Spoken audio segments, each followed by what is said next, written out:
So I'm going to be talking about the help flag signal because I feel personally connected to this. I think that when I was in elementary school, I should have had a help flag signal for when I was in class and I didn't understand something and I was just too embarrassed to raise my hand when the teacher says, does anyone have any questions? I never would ever raise my hand and say, I don't understand this or I don't understand that.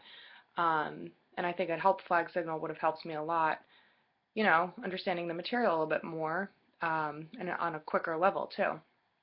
And looking back as an adult now, I realize that I probably wasn't the only one in the class that was maybe a little embarrassed or timid to, admit that they didn't understand something.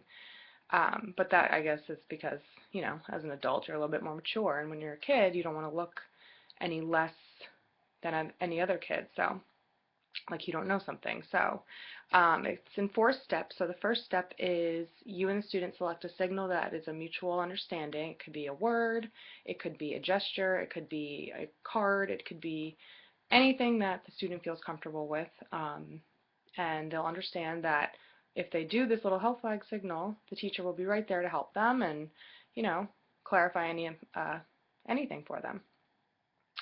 The second step is the alternative work folder.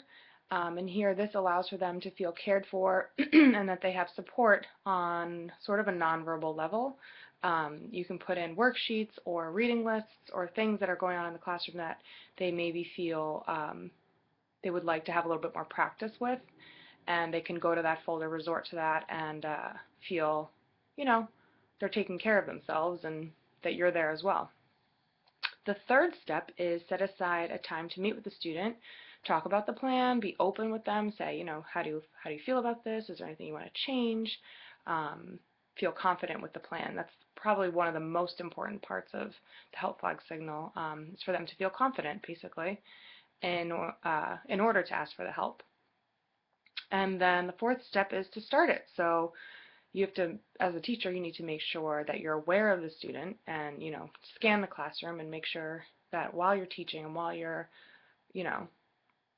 teaching, that this student isn't, falling behind and is actually using the tool that you're giving them to, help use their little voice to require that to ask for help. Anyway, that's it.